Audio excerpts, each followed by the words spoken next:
we gather together and practice for the benefit of all beings and this living earth, and we recognize the suffering that's caused by biases, by prejudices, systems of power, privilege, and oppression, as we see in our daily life, based on race or sex or class or age, ethnicity, religion, national origin, abilities, sexual orientation, and gender identity and expression. And we do our best to hold ourselves and others in kindness and aspire to do no harm, and to dismantle these barriers that cause separation and suffering, knowing that our liberation is interconnected with the liberation of all. And so we let this sound of the bell permeate. It's coming to the ears, hearing coming to the ears.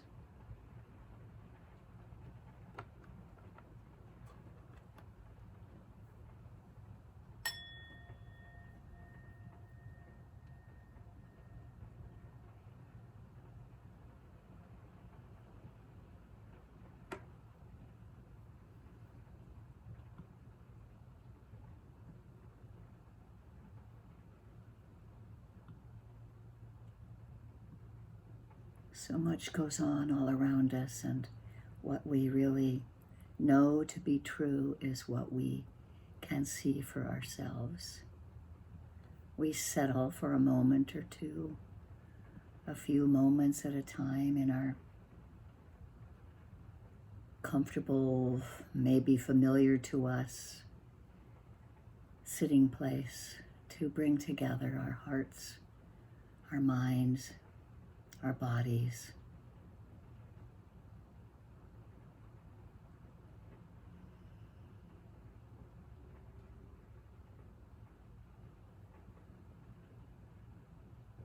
Noticing sensations. What kind of movement is happening in the body? And what does it feel like as it's happening? Can we notice warmth? Can we notice coolness? Can we notice tingling or smoothness or jabbing or stabbing, or a variety of sensations are constantly going on. And so we take this time to let the body quiet down,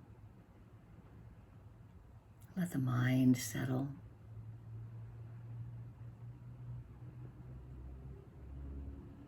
Breath by breath.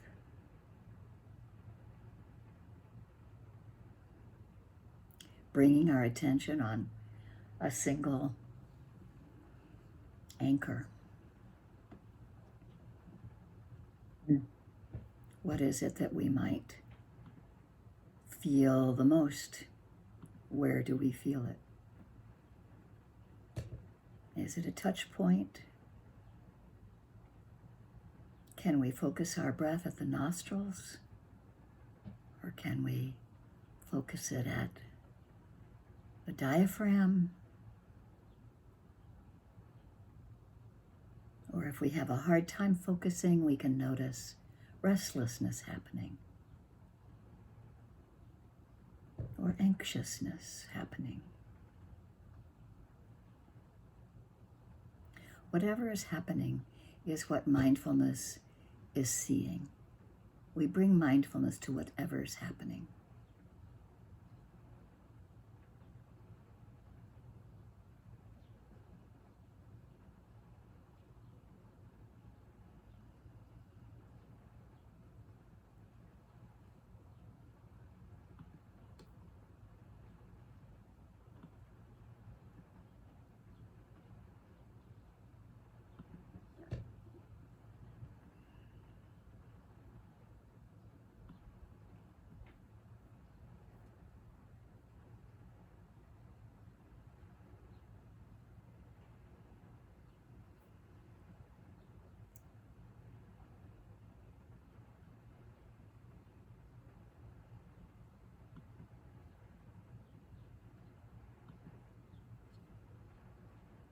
And while we're paying attention directly to what's arising at the senses, we can hold ourselves in kindness.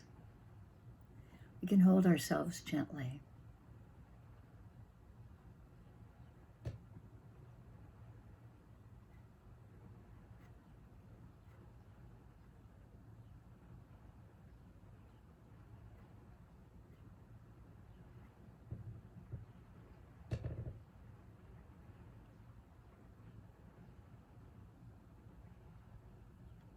And as John O'Donohue said in his poem,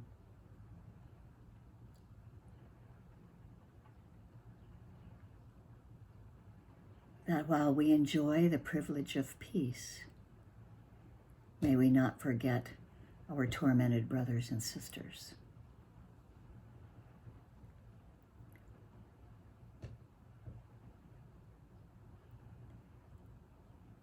Not forgetting them, including them in kindness and in compassion. Including ourselves in this container of kindness.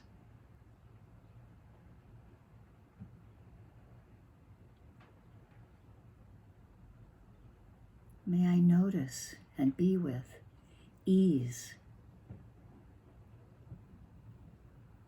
May I notice when there is well-being present, when there is non-harming present, when there is not restlessness and worry, when there isn't sleepiness and tiredness and dullness. May we see clearly whatever there is to be seen.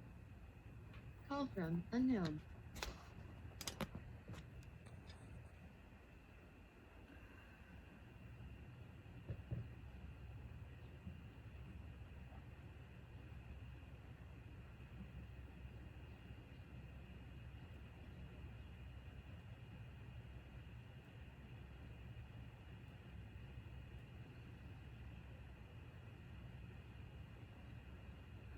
Rising and falling, attending to the breath.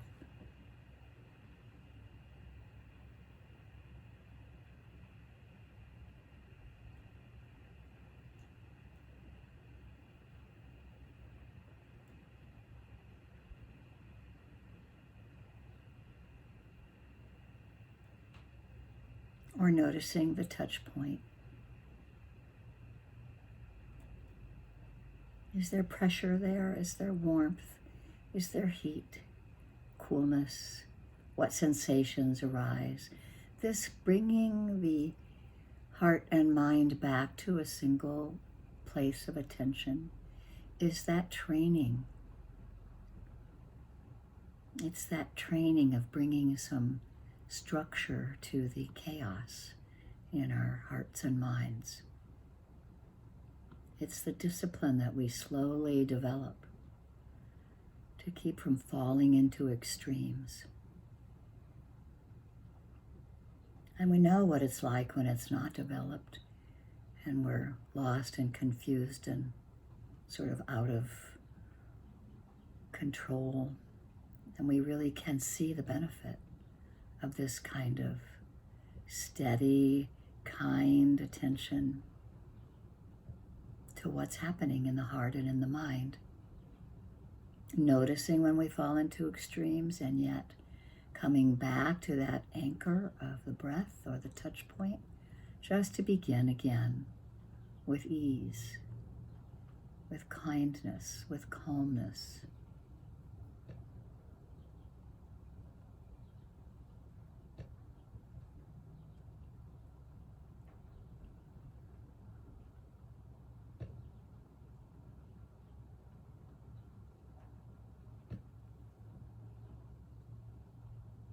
I'm reminded of a couple of lines from Kim Stafford's poem on Proclamation for Peace, when it is stated that the world is a house on fire, and nations are filled with shouting, and hope seems small. Sometimes a single bird on a wire is left behind by migration, and that kindness is seldom in the news, and peace is an abstraction, while war seems to be real. And that words are all this poet has. Their life is short, they're afraid,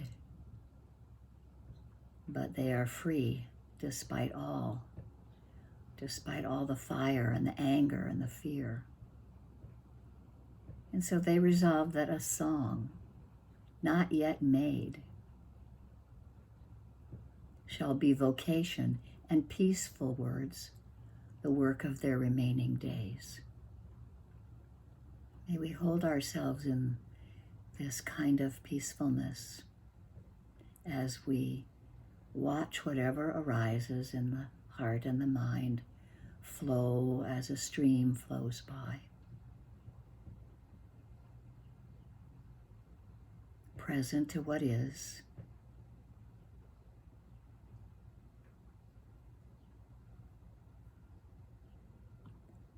Remembering the breath or returning to the touch point.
And so we repeatedly ask ourselves what's happening in the heart and the mind right now, letting mindfulness and investigation be present.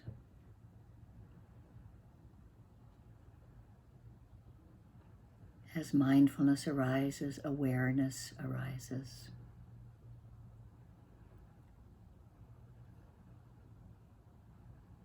when we see the beginning, the middle, or the end of what is present,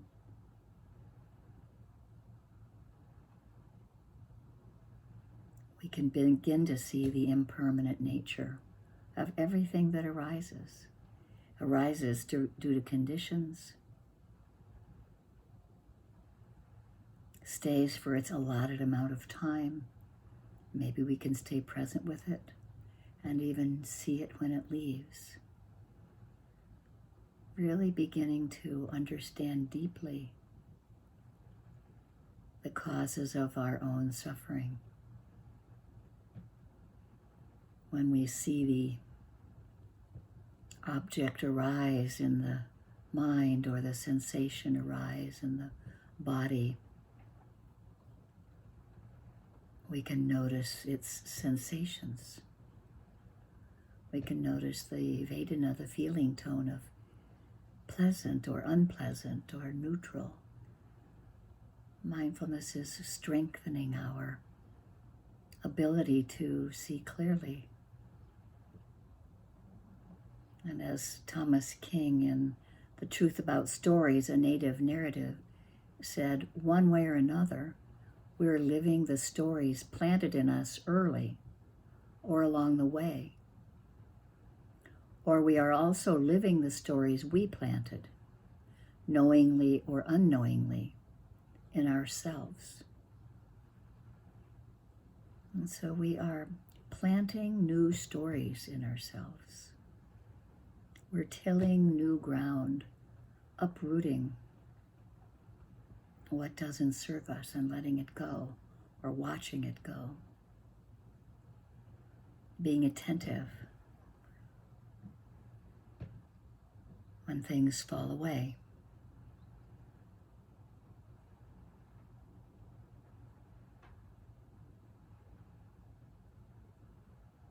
And remembering and still holding ourselves in that kindness, in that compassion that is all-encompassing.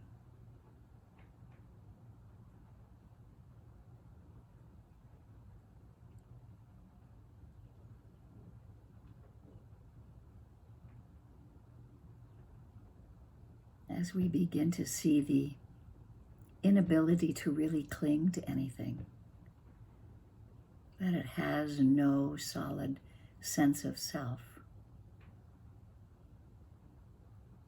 we can really begin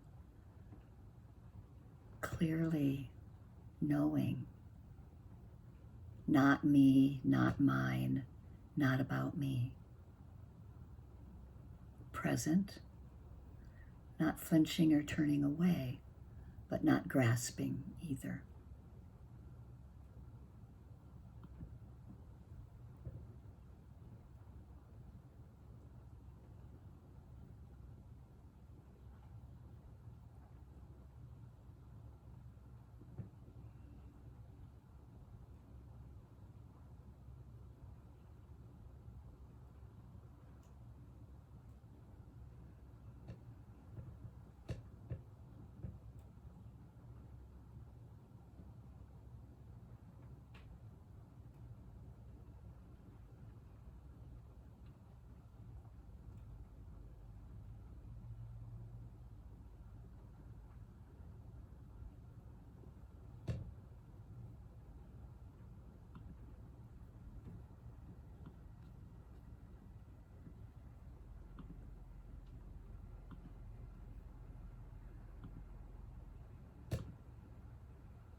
we find ourselves lost in thought forms, or maybe uninterested in what's happening, or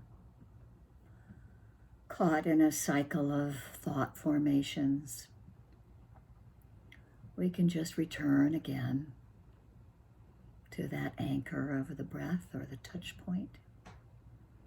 We can feel the breath at the nostrils or the belly, or we can feel the body of the breath itself. As we feel the whole breath beginning to end, the breath body being present in this moment to what is arising, having interest.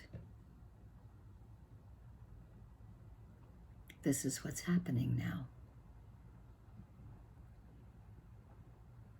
Can I hold it with kindness, with compassion?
And as we bring ourselves always back to the present moment, if we're lost in thought or unsure of what's happening,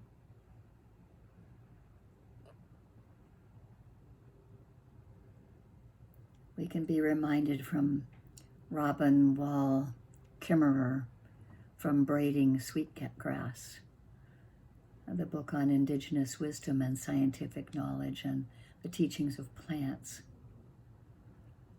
It's stated, even a wounded world is feeding us, even as a wounded world holds us, giving us moments of wonder and joy. I choose joy over despair, not because I have my head in the sand, but because my joy is what the earth gives me daily, and I must return the gift. May we choose joy over despair.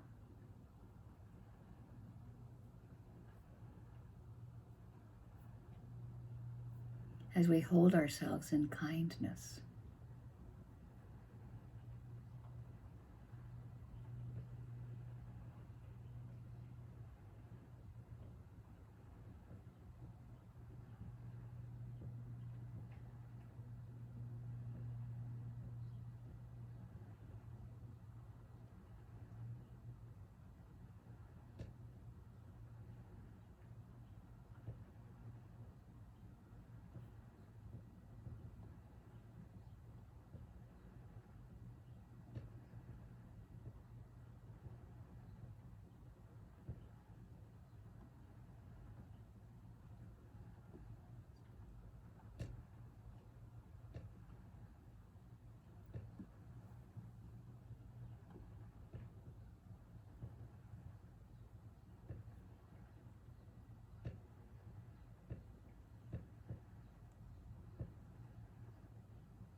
remembering equanimity.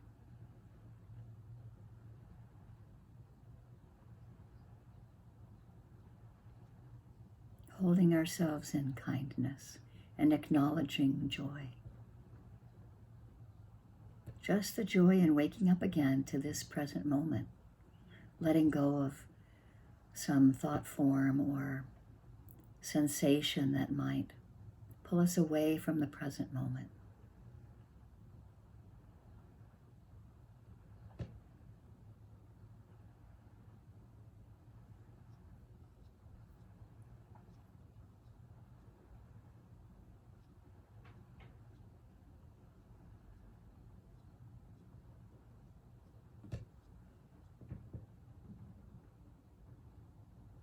As Sebene Selassie says, I don't think liberation is an achievable project or destination.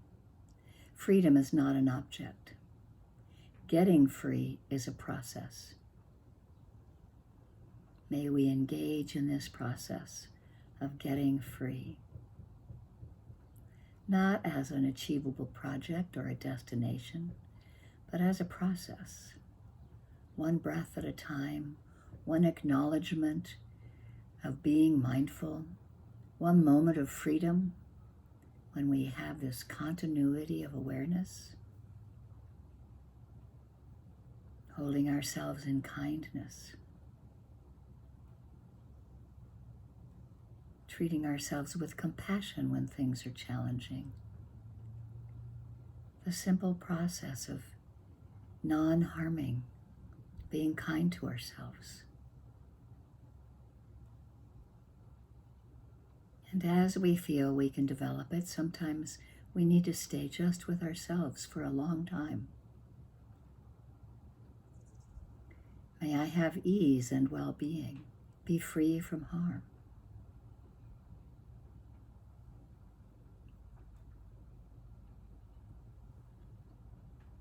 And if we feel like we can, hold in our hearts others when the time is right.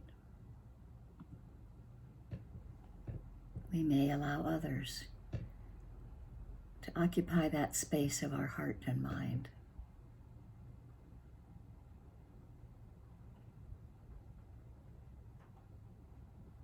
A friend or a benefactor,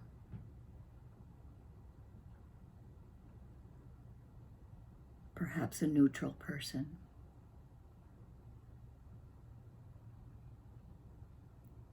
Ultimately, we hold all beings. Creepy, crawly ones we might not like. Beautiful, winged ones we might admire from afar. Beings seen and unseen, known and unknown.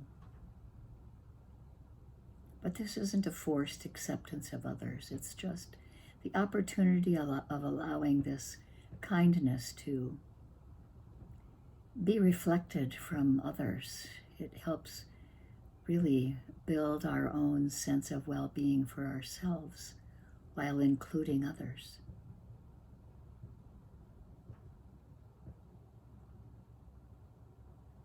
May all beings be free from harm, safe and protected, have ease. May all beings find happiness and the causes of happiness.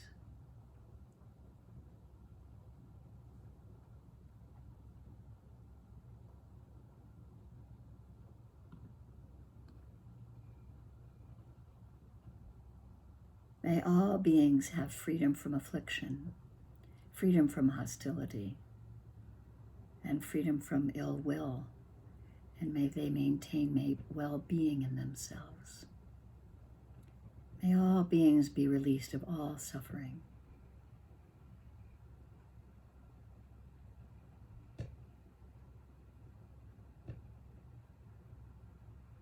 All actions with intentions, be they skillful or harmful, of such actions we will be the heirs. May we notice our skillful and unskillful actions. Anicca Vata Sankara Upadavaya Domino Upakitawa Meruchanti Te Samvapasamo Sukho. All conditioned things arise and pass away. They are subject to impermanence. And seeing this clearly with mindfulness brings the greatest happiness, which is peace.